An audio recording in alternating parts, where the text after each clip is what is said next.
Muito bem, estamos de volta com o nosso programa Nisto Cremos, as grandes verdades da Bíblia. E olha, se prepare porque hoje nós vamos estudar um tema extraordinário. Vai exigir de você muita atenção e, sobretudo, muita tranquilidade para entender o tema que nós vamos estudar hoje, que é o remanescente e a sua missão. Em nosso estudo de hoje, eu quero falar abertamente sobre alguns grandes erros praticados no mundo religioso e como identificar o verdadeiro povo de Deus. Antes de começar, porém, eu quero fazer 3 declarações. Primeiro, eu não creio que os verdadeiros filhos de Deus estão todos na mesma igreja ou denominação religiosa. Existem cristãos falsos e cristãos verdadeiros em todas as comunidades cristãs. Na minha igreja existem cristãos falsos e cristãos verdadeiros. Eu creio também que Deus tem filhos sinceros, que não estão em nenhuma igreja. Mas também creio que Deus sempre teve um povo aqui na terra. No estudo anterior, o número 12, nós vimos em detalhes sobre a igreja de Deus na Bíblia, no Novo Testamento. Deus tem uma igreja na terra.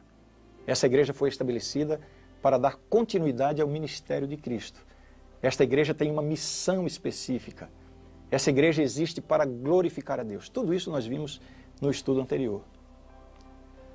A segunda declaração que eu desejo fazer, antes de entrarmos a fundo no tema de hoje, é que este tema, o estudo de hoje, eu não tenho com ele a intenção de apontar erros de pessoas. O que eu vou fazer aqui é identificar sistemas religiosos, o falso e o verdadeiro. E a terceira declaração é que você verá que tudo o que eu vou falar aqui será extraído da Bíblia. Como você já deve ter visto, o tema de hoje é o remanescente e sua missão. O que significa a palavra remanescente? Significa os que ficaram, os que sobraram. É uma referência aos fiéis seguidores de Jesus.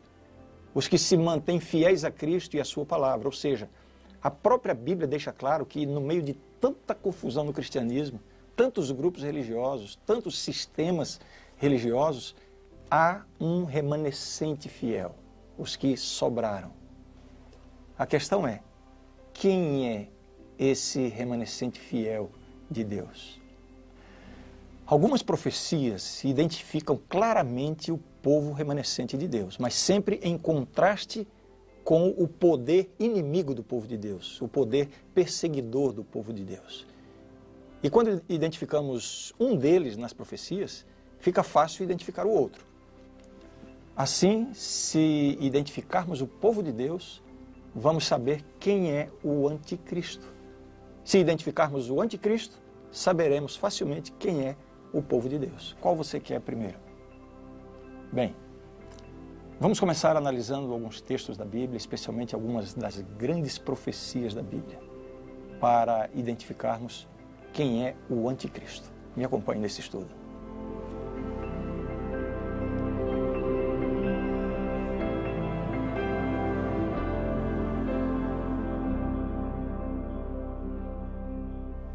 Existem pelo menos 4 grandes profecias na Bíblia que nos apontam quem é o anticristo e, consequentemente, nos ajudam a identificar quem é o remanescente de Deus, quem é o verdadeiro povo de Deus. Essas profecias são Daniel capítulo 7, Daniel capítulo 8, Apocalipse capítulo 12 e Apocalipse capítulo 13. Claro, por uma questão de tempo, eu vou me deter em apenas 2 dessas profecias, com mais detalhes. Eu vou me concentrar em Daniel capítulo 7 e Apocalipse capítulo 13. E eu também não tenho possibilidade aqui de entrar em todos os detalhes, nas minúcias, dos símbolos proféticos usados nesses 2 grandes capítulos da Bíblia. Mas eu quero começar com Daniel capítulo 7. Vamos fazer uma leitura dessa profecia, você vai precisar ficar muito atento, porque através dos elementos dessa profecia, nós vamos descobrir coisas fantásticas, coisas extraordinárias aqui. Vamos então fazer, primeiramente, uma leitura da profecia de Daniel 7. Aqui está, a visão de Daniel capítulo 7. 4 animais grandes, diferentes uns dos outros, subiam do mar. O primeiro era como leão e tinha asas de águia. Enquanto eu olhava, foram-lhe arrancadas as asas. Foi levantado da terra e posto em 2 pés, como homem, e lhe foi dada mente de homem. Continuei olhando e eis que o segundo animal, semelhante a um urso, o qual se levantou sobre um dos seus lados. Na boca, entre os dentes, trazia 3 costelas, e lhe diziam: levanta-te, devora muita carne. Depois disso, continuei olhando, e eis que outro, semelhante a um leopardo, e tinha nas costas 4 asas de ave. Tinha também este animal 4 cabeças, e foi-lhe dado domínio. Depois disso, eu continuei olhando nas visões da noite, e eis aqui o 4º animal, terrível, espantoso e sobremodo forte, o qual tinha grandes dentes de ferro. Ele devorava e fazia em pedaços, e pisava aos pés o que sobejava. Era diferente de todos os animais que apareceram antes dele, e tinha 10 chifres. Estando eu a observar os chifres, eis que entre eles subiu outro pequeno, diante do qual 3 dos primeiros chifres foram arrancados. E eis que neste chifre havia olhos como os de homem, e uma boca que falava com insolência. Uau, que profecia assustadora, não? Espero que as crianças que estão acompanhando não tenham ficado com medo desta visão tremenda que Daniel teve, desses 4 animais, né? Um leão, um urso, um leopardo, né? Todos diferentes, com chifre, com várias cabeças. Depois esse animal terrível e espantoso, tão diferente dos outros que Daniel não encontrou uma semelhança na natureza, tanto que chama de um animal terrível e espantoso, do qual saem 10 chifres. E depois que saem esses 10 chifres, sai ainda um outro chifre pequeno que destrói 3 desses 10, e aí cresce e faz essas coisas, né? Fala com insolências. O que significa essa profecia? Veja bem, é claro que depois, com calma, você vai precisar analisar tudo isso que eu vou falar aqui, né? Quem sabe até consultar alguns livros, ler a Bíblia com calma, voltar ao vídeo, assistir várias vezes. Mas eu vou dar algumas dicas aqui. As profecias de Daniel, as grandes profecias de Daniel, elas encontram um paralelo umas com as outras. Então essa profecia do capítulo 7, ela é uma extensão, ou ela é uma explicação mais detalhada da profecia do capítulo 2, quando o rei Nabucodonosor teve o sonho de uma grande estátua, né? Então vamos dar uma olhadinha agora nessa profecia do capítulo 2, e a gente vai ver o paralelo que existe entre essas 2 profecias. Vamos lá. Você vai ler o capítulo 2 de Daniel e vai entender bem o contexto, a história do sonho que aconteceu, etc, etc. Mas nesse sonho, o rei Nabucodonosor viu uma grande estátua, e na revelação, na explicação que Daniel deu, Daniel deixou claro, isso está na Bíblia, de que essa estátua vista no sonho do rei, ela representa a sucessão dos grandes impérios mundiais. Grandes impérios a partir do tempo de Daniel para frente, até o fim do mundo, quando Jesus voltar, que é a pedra, você vai ver na profecia quando você lê com calma, uma pedra que foi lançada sem mãos, atingiu os pés da estátua, está aqui representada nessa figura, destruiu a estátua, cresceu, enfim, o reino de Deus. Então, Daniel tem uma visão, tem uma revelação profética com uma projeção futura, desde os dias dele, e ele estava vivendo nesse momento, na época do Império Babilônico, até o fim. Então a estátua mostra a sucessão dos grandes impérios. Primeiramente, a cabeça de ouro, simbolizando Babilônia, né, que foi do ano 605 a.C. até 539. O peito de prata, simbolizando a Medopérsia. Depois, o ventre e coxas de bronze, simbolizando o Império Grego, né, o avanço de Alexandre o Grande, que destruiu a Medopérsia, enfim, e assumiu o poderio mundial. Foi de 331 a.C. até 168. Em 168, o Império Romano conquista o mundo, exatamente representado pelas pernas de ferro da estátua. E agora é importante, o Império Romano vai de 168 a.C. até 476 depois de Cristo. Ou seja, durante a época de Cristo, o império dominante era o Império Romano. Você vê isso claramente nos evangelhos, os soldados romanos, enfim, todo o contexto do Império Romano. E finalmente, na visão da estátua, Os pés, que eram uma mistura de barro e ferro com 10 dedos, simbolizando a divisão do Império Romano. O Império Romano foi dividido em 10 reinos. Os povos bárbaros invadiram o Império Romano e foram tomando conta, e o Império Romano foi dividido em 10 reinos. Né? E isso aconteceu a partir de 476 a.C. Muito bem. Isso aqui é uma visão, um esboço da história mundial, a partir de Daniel. Vamos voltar agora e vamos fazer uma comparação com Daniel 7. O que vemos em Daniel 7 é uma repetição profética, com alguns detalhes adicionais, daquilo que vimos aqui em Daniel 2. Vamos só comparar então agora as duas profecias. Então você tem Daniel 2, a estátua com os metais. Daniel 7, os 4 animais. Então na estátua, cabeça de ouro simboliza a Babilônia. Daniel 7, o leão com asas de águia simboliza a Babilônia. Vejam, o rei dos metais e o rei dos animais. O peito de prata simbolizando a Medopérsia, o urso simboliza a Medopérsia. Interessante o detalhe da profecia.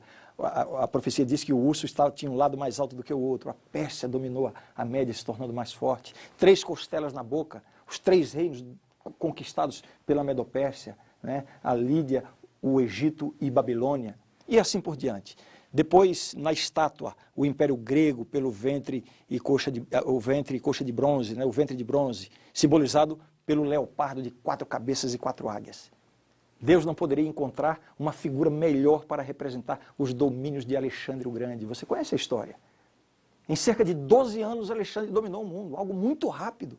Tinha que ser um animal rápido, e para dar mais rapidez ainda, Deus colocou sobre ele 4 asas, 4 cabeças no leopardo. A história é minuciosa, interessante, isso sendo contado séculos antes de acontecer. O Império Grego, depois da morte prematura de Alexandre, com 30 e poucos anos de idade, o Império Grego foi dividido pelos seus 4 generais, vejam as 4 cabeças do leopardo. Eu estou comentando alguns detalhes para você ver como a profecia se cumpriu minuciosamente. Finalmente, na estátua, as pernas de ferro, representando o Império Romano, em Daniel 7, vem esse animal terrível e espantoso, que representa também o Império Romano, porque a sequência é a mesma. A estátua, os 10 dedos da estátua simbolizando os 10 povos bárbaros que invadiram o Império Romano e o dividiram em 10 reinos. O animal terrível e espantoso, o quê? 10 chifres. Chifres em profecia simbolizam reinos. Então você vê aqui a minúcia, né, do cumprimento da profecia. Daniel se viu assustado diante dessa visão. E então ele desejou saber o significado, principalmente com relação ao 4º animal e os seus 10 chifres, e também daquele chifre que apareceu no meio dos 10. Bem, já vimos pelo paralelo com a estátua de Daniel 2 que o 4º animal representa o Império Romano e que os 10 chifres, equivalentes aos 10 dedos da estátua, representam a divisão do Império Romano entre as 10 tribos bárbaras. Mas o que dizer desse chifre que subiu entre os 10 e acabou destruindo 3 e depois fez tanto mal ao povo de Deus? Veja só o que diz a profecia sobre esse chifre pequeno que surgiu na cabeça desse animal terrível e espantoso. Diz assim: então ele disse: o 4º animal será um 4º reino na terra, o qual será diferente de todos os reinos, e devorará toda a terra, e a pisará aos pés, e a fará em pedaços. Uma descrição histórica, sendo que antecipada, né, profética, do Império Romano. Aí vem a continuação. Os 10 chifres correspondem a 10 reis, que se levantarão daquele mesmo reino, e depois deles se levantará outro, o chifre que surgiu depois, o qual será diferente dos primeiros, e abaterá a 3 reis. Agora veja o que é dito: proferirá palavras contra o Altíssimo, magoará os santos do Altíssimo e cuidará em mudar os tempos e a lei. E os santos lhe serão entregues nas mãos por 1 tempo, 2 tempos e metade de 1 tempo. Aqui está uma identificação. Vamos parar aqui, nesse chifre pequeno de Daniel 7. Outro dia eu estava pregando numa igreja sobre essa profecia e na saída da igreja uma pessoa passou por mim e disse assim: nossa, pastor, é muito chifre para minha cabeça. E eu sorri e disse: é, para minha também. Saiba que chifre em profecia simboliza poder, reino, né? Cada aspecto desses são símbolos proféticos, né? Animal em profecia também simboliza impérios, reinos, etc. Vamos nos deter um pouquinho aqui nesse chifre pequeno. Pelo que nós lemos, trata-se de um poder blasfemo e perseguidor do povo de Deus. E que vai dominar por um período de tempo. Qual é o período de tempo que diz aqui? 1 tempo, 2 tempos e metade de 1 tempo. Ou seja, 3 tempos e meio. Não fique confuso que a gente vai entender isso. Vejamos agora detalhadamente as características desse poder blasfemo e perseguidor nessa profecia, também chamado de anticristo, porque vemos que está perseguindo o povo de Deus, está contrariando a lei de Deus. Vejamos aqui algumas características bem pontuais, né? Características do poder blasfemo e perseguidor, segundo o texto que nós lemos. Primeiro, surge dentre os 10 chifres do animal, do quarto animal. 3 chifres caem diante dele. É dito que esse pequeno chifre, pequeno a princípio, que depois cresce, ele é diferente dos outros. É dito que ele tem olhos como homem. Fala insolência contra o Altíssimo. Persegue os santos do Altíssimo. Tenta mudar tempos e leis. E domina por 3 tempos e meio. Aqui estão as características. Vejamos. Surge dentre os 10 chifres do quarto animal. Eu já disse aqui que os 10 chifres representam as tribos bárbaras que invadiram o Império Romano entre os anos 300 e 500.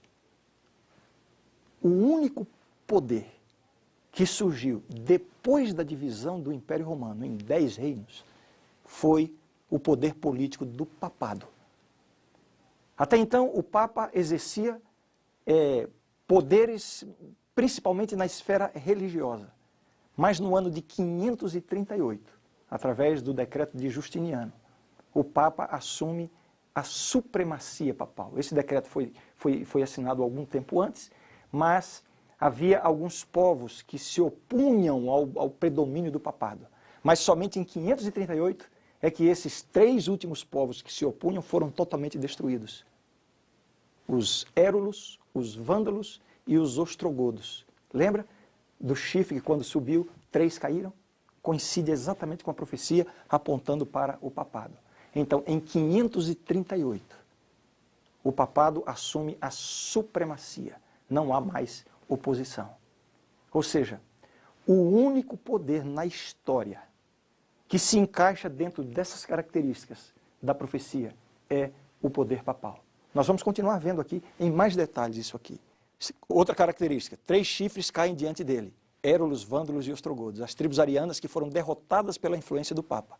Em 538, com a queda dos ostrogodos, tem início o período de supremacia papal. Essa oposição dessas 3 tribos bárbaras aconteceu por questões teológicas, eles eram arianos, era uma divergência em relação à interpretação da divindade de Cristo, mas finalmente foram destruídos. 3 chifres caem diante dele, e isso acontece exatamente quando o poder papal assume a supremacia. Vejamos a outra característica, é diferente dos primeiros.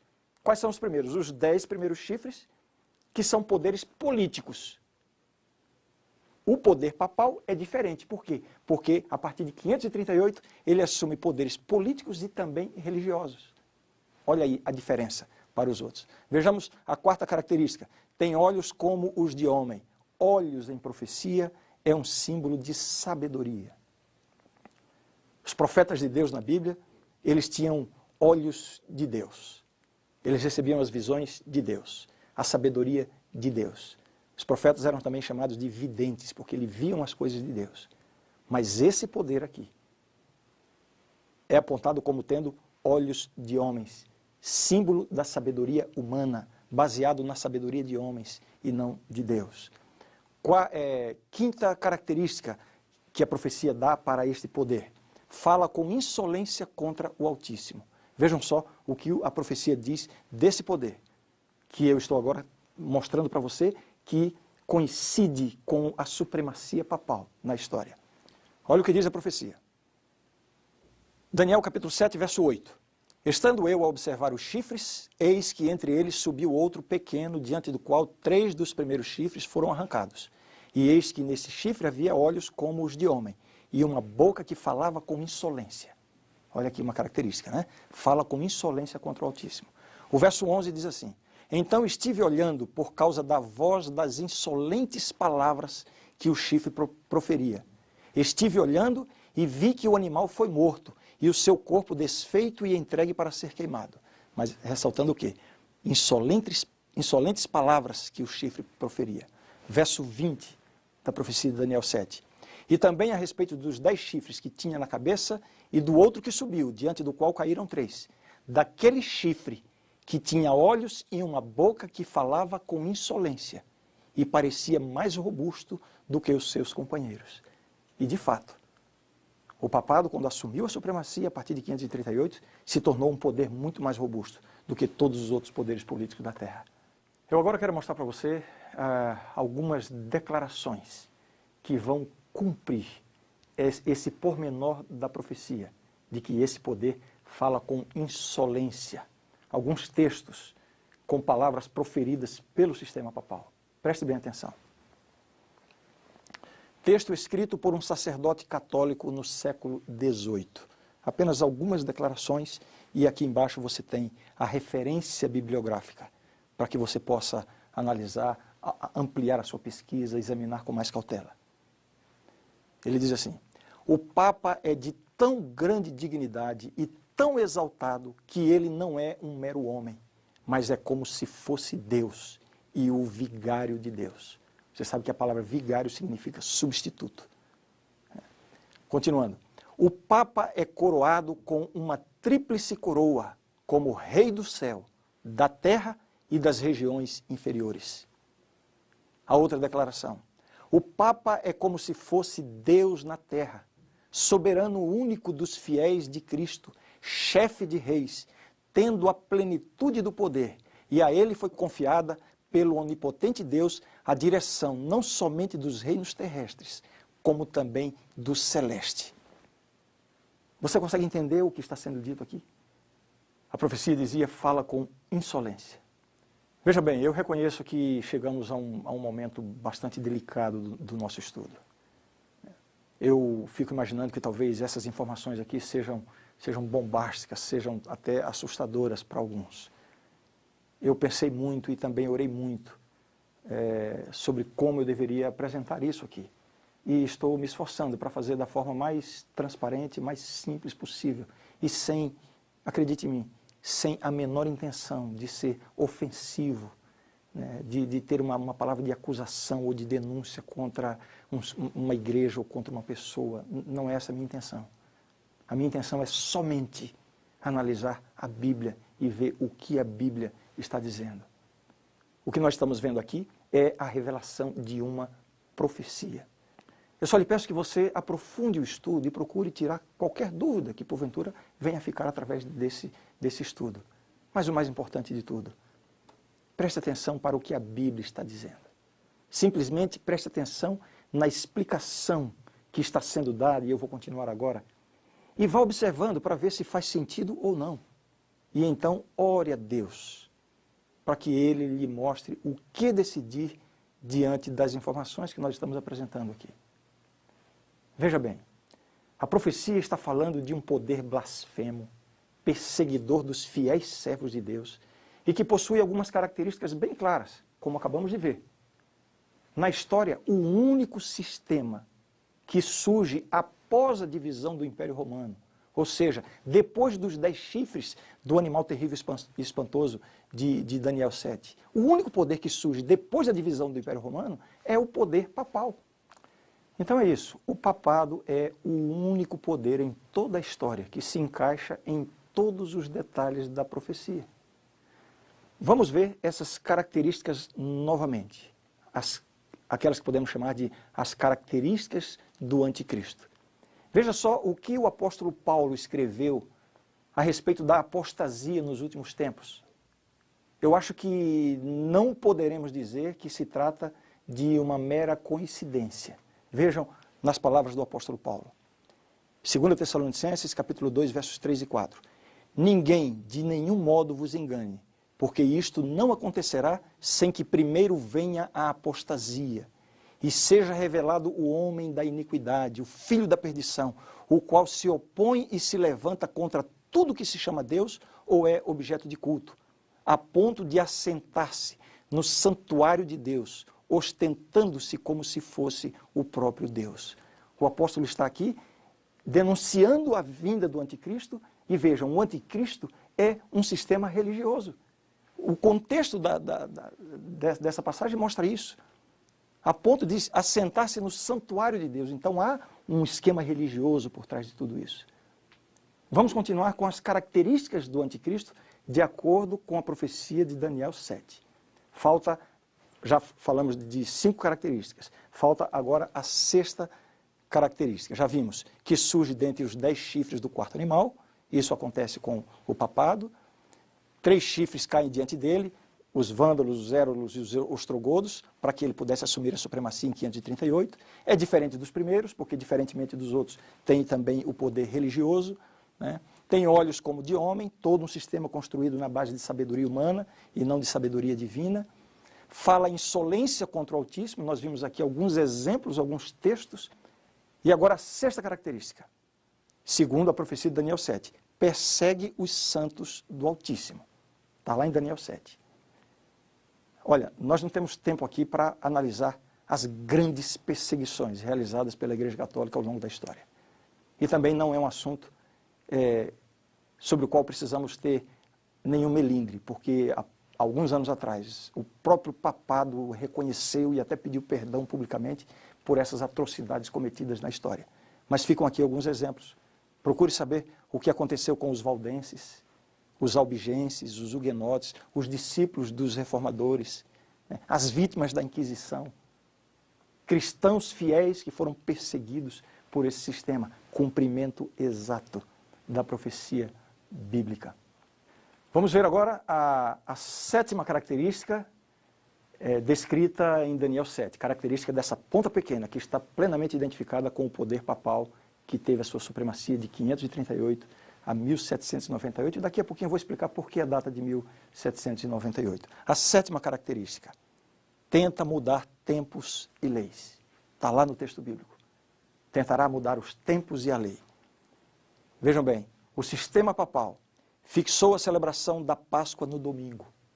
Mudou o calendário no século XVI, uma mudança nos tempos. Alterou a lei de Deus e o mandamento do sábado.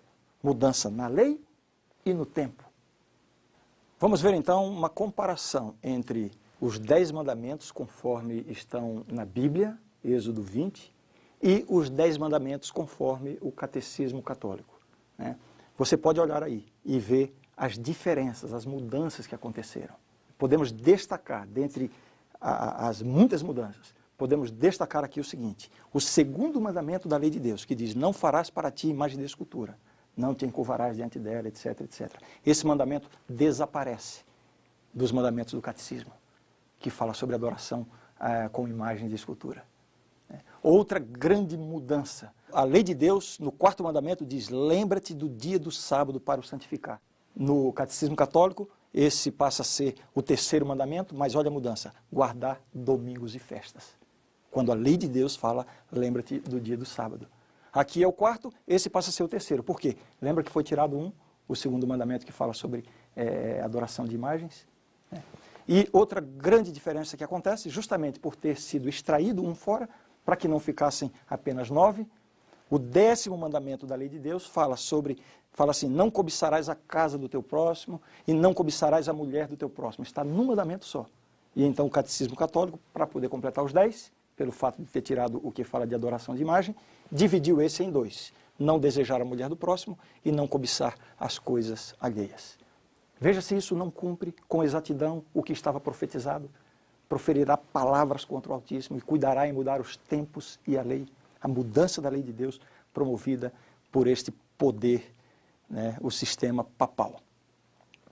E agora, finalmente, a última característica, descrita na profecia de Daniel 7, desse anticristo, desse poder que iria perseguir o povo de Deus, né? Já vimos as 7 em detalhes. A última, a profecia diz, domina por um tempo, 2 tempos e metade de um tempo, né? Qual foi o período de domínio ou de supremacia do papado? Como eu já disse, no ano 538, o papado assume a supremacia, né, com a destruição do último resistente, que eram os ostrogodos. 538 assume a supremacia. Em 1798, e é tranquilo a gente mencionar isso, porque está aí nos livros de história, aconteceu a Revolução Francesa. E na Revolução Francesa, um general de Napoleão aprisionou o Papa. Assim, o poder papal sofreu um tremendo baque, né?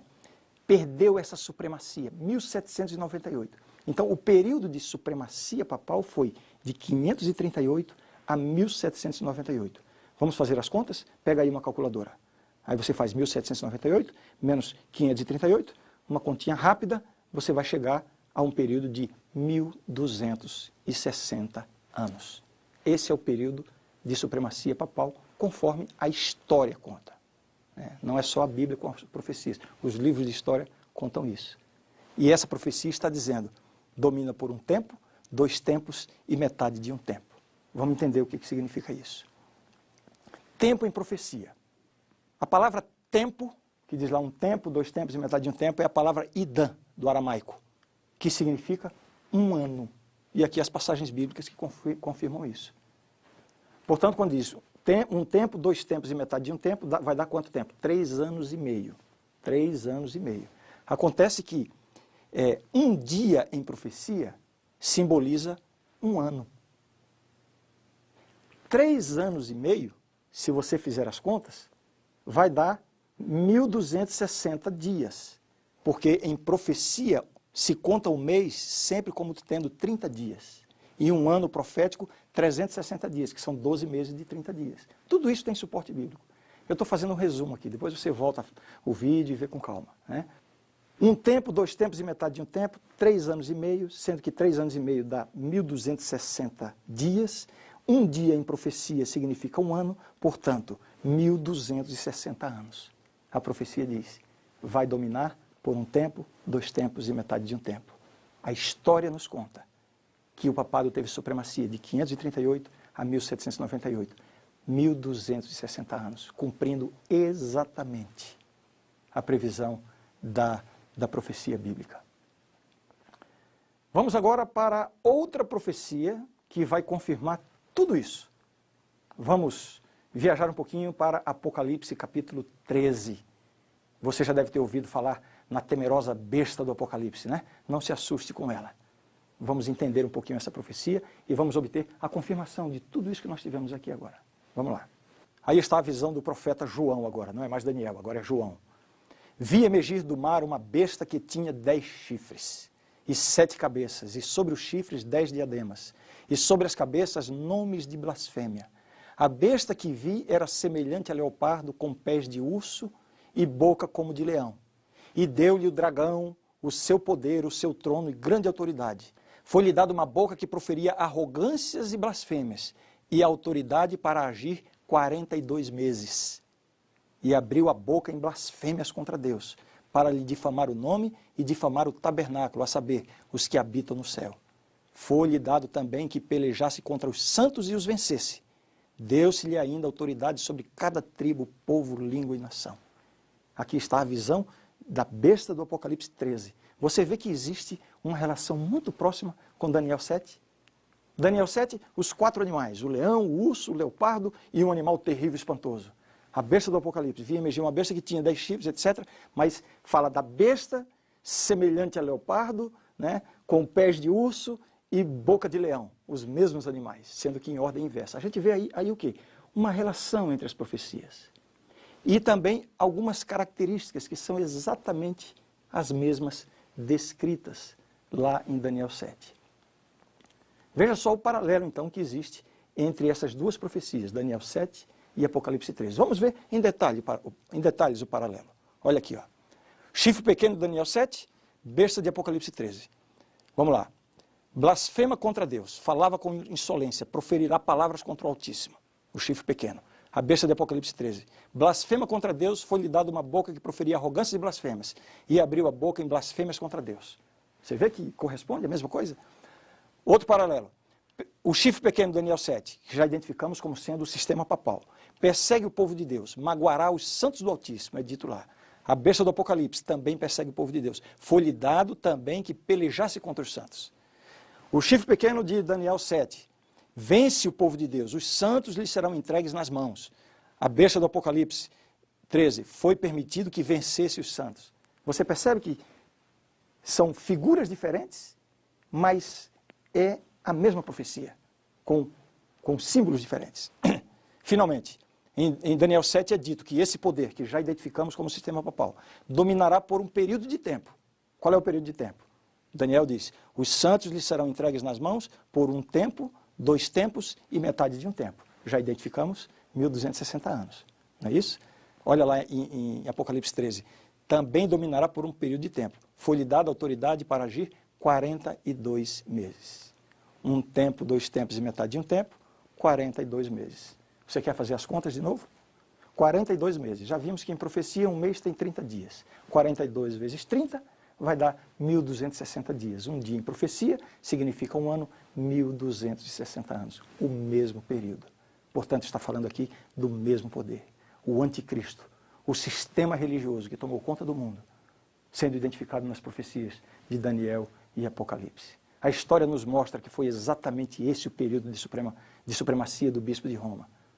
Os 1260 anos, quando lá na Revolução Francesa o Papa foi aprisionado, enfim, o sistema sofreu uma derrocada lá na Revolução Francesa, exatamente 1260 anos. Vejamos somente mais uma confirmação dessa coincidência dos períodos, para poder a gente ter certeza de que estamos falando do mesmo sistema. Daniel 7:25 fala de um tempo, 2 tempos e metade de um tempo. Daniel 12, nós nem entramos em Daniel 12 aqui, mas se você for ler Daniel 12, 7, um tempo, tempos e metade de um tempo, mesmo período. Apocalipse 11, também não estudamos aqui, mas se você for ver, você vai ver lá, 42 meses. Apocalipse 11, 3, 1260 dias. Apocalipse 12, 6, 1260 dias. 12, 14, um tempo, tempos e metade de um tempo. 13, 5, 42 meses. Não fica dúvida que está se falando do mesmo poder que teve supremacia de 538 a 1798. Tendo identificado o poder perseguidor do povo de Deus apontado na profecia bíblica, temos agora um parâmetro para identificar a Igreja de Deus nos dias finais da história. Vejamos. A mulher, porém, fugiu para o deserto, onde lhe havia Deus preparado lugar para que nele a sustentem durante 1260 dias. E foram dadas à mulher as 2 asas da grande águia para que voasse até ao deserto, ao seu lugar, onde aí é sustentada durante um tempo, tempos e metade de um tempo, fora da vista da serpente. E irou-se o dragão contra a mulher. Dragão em profecia é um símbolo do inimigo de Deus. E irou-se o dragão contra a mulher e foi pelejar com os restantes da sua descendência, os que guardam os mandamentos de Deus e têm o testemunho de Jesus. E se pôs em pé sobre a areia do mar. Como é que o povo de Deus é identificado na profecia?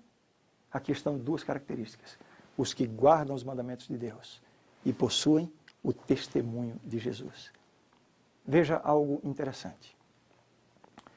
Em Daniel, a profecia revela que o papado tem uma guerra contra a lei de Deus. E no Apocalipse, o dragão tem uma guerra contra aqueles que guardam os mandamentos de Deus e têm o testemunho de Jesus. Em Daniel, uma perseguição contra a lei de Deus. No Apocalipse, uma perseguição contra aqueles que guardam a lei de Deus. A lei de Deus, portanto, é o constante alvo de ataque das forças inimigas. Por que será? Simples. É porque a lei de Deus é a expressão do caráter de Deus. A intenção do inimigo de Deus é atacar a pessoa e o caráter de Deus. E a forma que ele encontra para fazer isso, no nosso planeta, é guerrear contra os mandamentos do Senhor e contra os que querem obedecer a esses mandamentos. Mas nós temos a motivação para perseverar ao lado da lei de Deus e do Deus dessa lei. O Apocalipse identifica o verdadeiro povo de Deus com as seguintes palavras. Veja que coisa bonita. Aqui está a perseverança dos santos, os que guardam os mandamentos de Deus e a fé em Jesus. Apocalipse capítulo 14, verso 12. Perseverança. É necessário ter perseverança para seguir honrando a lei de Deus, para seguir observando os princípios da lei de Deus. É preciso perseverança, porque existem poderes do mal ao longo da história, combatendo contra a lei, mudando a lei de Deus e combatendo aqueles que querem guardar a lei de Deus. A salvação, veja, a salvação é alcançada unicamente pela fé em Cristo. Não estamos falando aqui da lei como um meio de salvação.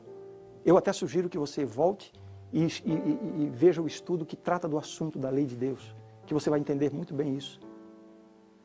A lei de Deus, ou a obediência à lei de Deus, é a nossa resposta de amor a Deus. Deus nos oferece a salvação, nós respondemos em amor. E como é que nós respondemos em amor? Nos esforçando, buscando sabedoria, buscando condições para obedecermos aos mandamentos do Senhor.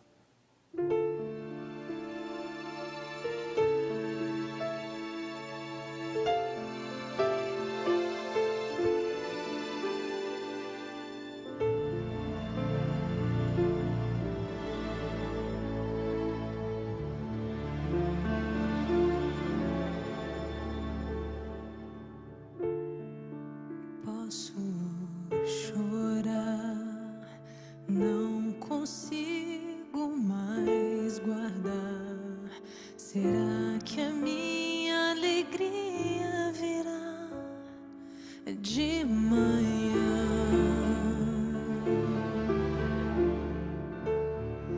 E de manhã teu calor vem me envolver. Ainda assim me sinto sozinha, Senhor. Promessas quebradas, mentiras e ilusões, pecados me envergonham e manchado está o meu corpo.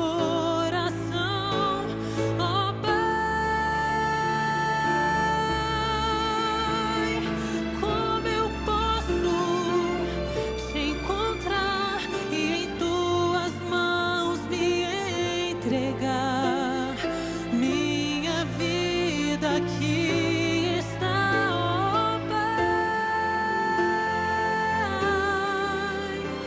Não dá mais pra esperar.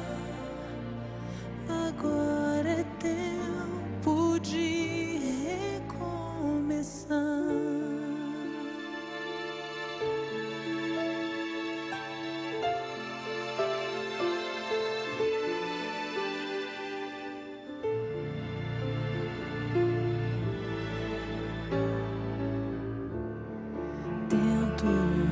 Sorrir, penso até que sou feliz, mas eu sei que a minha alegria só vem do Senhor.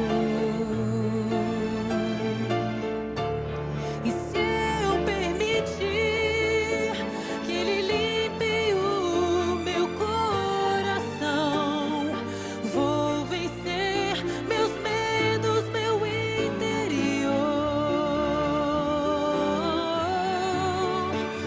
então, por que duvido?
A grande verdade do estudo de hoje é esta: a Igreja Universal compõe-se de todos os que verdadeiramente creem em Cristo, mas nos últimos dias um remanescente tem sido chamado para fora, a fim de guardar os mandamentos de Deus e a fé de Jesus.